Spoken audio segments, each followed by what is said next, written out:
Hello, welcome. Today I've got a book review for you. It is All That She Carried, and this is a National Book Awards winning family story by Tyya Miles. The show is brought to you today by the Your Family Story system.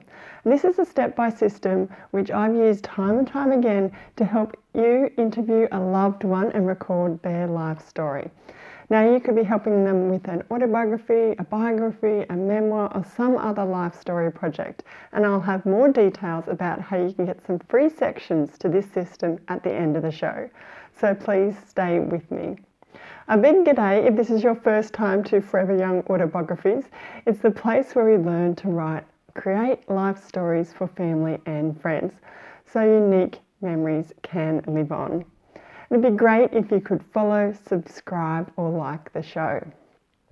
So this book, the full title is called All That She Carried, The Journey of Ashley Sack, a Black Family's Keepsake.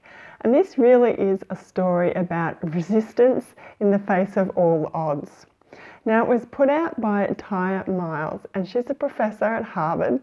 And in short, it's a story set in the 1850s about an enslaved South Carolina girl called Ashley. And she's age 9, and she's sold from her mother, who's named Rose. So this book, this non-fiction book, was put out by Penguin Random House in last year, 2021. And in that year, it also picked up the National Book Awards for non-fiction. So it's the winner for that category. Now, I'm going to go over a little bit about, first of all, what this book is about, what I found interesting as a reader, but then what we can take away as life story creators. So let's jump in. So this book, basically, in a nutshell, it's about packing a survival sack. This bag that Rose gives to her daughter Ashley, it contains some items. So there was an old dress, there was 3 handfuls of pecans or pecans, a braid of Rose's hair, and all of her love. So this story was then later embroidered on the sack by Ashley's granddaughter, who was called Ruth. Ruth did this in 1921. And the sack kind of got lost, I suppose, and was rediscovered in a flea market in 2007. And then it had a bit of a way, but it made its way to the Smithsonian National Museum and was put on display for a while in 2016. So that, in a nutshell, is what the story of this book is about and of the sack. But there's many, many interesting components to the book. So let me tell you my top 3. The first was around American slavery. Here in Australia, we don't really hear too much, don't get taught a lot about that in school. But from this book, I learned so many things about enslaved people. I didn't realise that this process had been going on for hundreds of years. I didn't realise that at all. So that was a real eye-opener, a real shock, actually.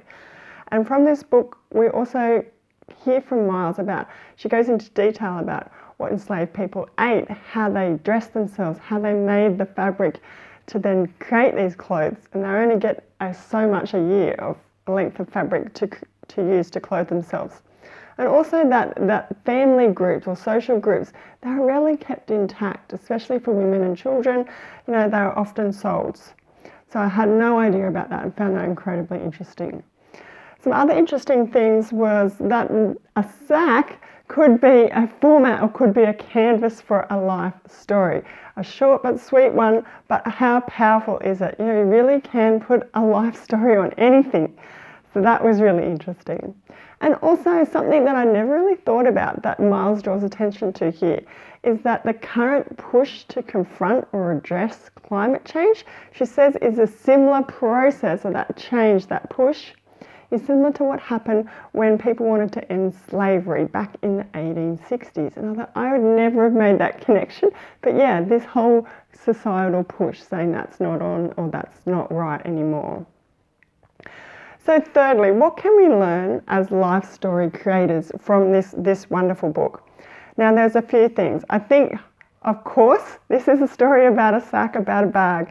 We can see that there's real power in places and objects that they can encapsulate and house stories and memories.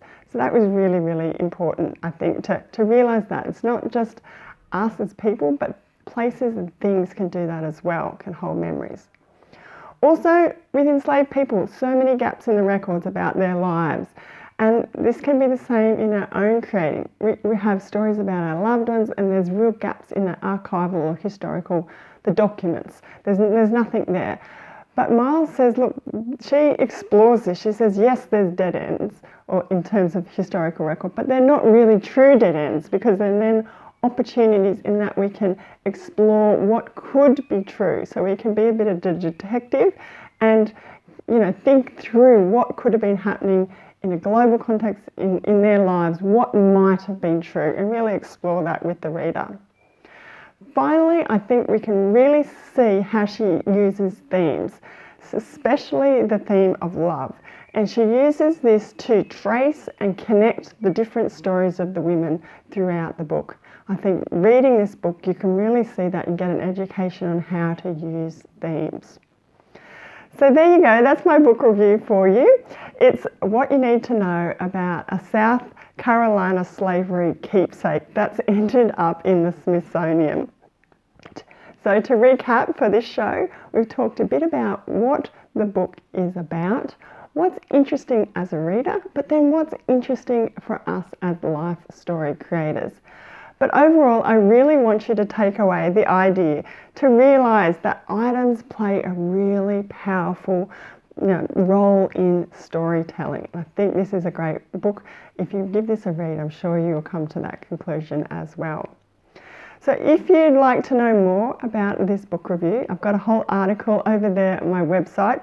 Go to foreveryoungautobiographie.com/all that she carried. I will put the link for you in the show notes, so please look out for that. But click over, have a look at the article. It's got a cover of the book, it's got a picture of Miles, there's some quotes from the book, and most importantly, there's a quote which highlights the embroidery that was on the sack, which tells the actual life story. And I have a question for you too. While you're here or while you're over at the article, leave me a comment. Do you have a special family keepsake in your family? I'd love to hear about it. Please share it with other listeners and other readers. This is really, really interesting. As I said, there's lots of family stories connected to objects. So please share. And if you have any questions to do with life story creating, it could be planning, it could be writing, like doing the actual doing of a project, maybe polishing it and then publishing it, send me an email at foreveryoungautobiographie.com/contact.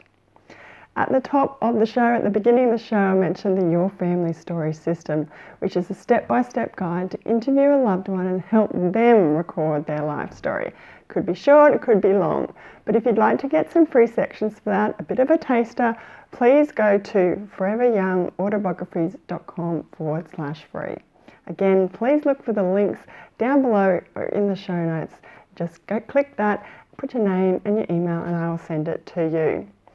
And I will be back again really soon with another topic, and it'd be great if you could follow, subscribe and like the show. And until then, happy writing.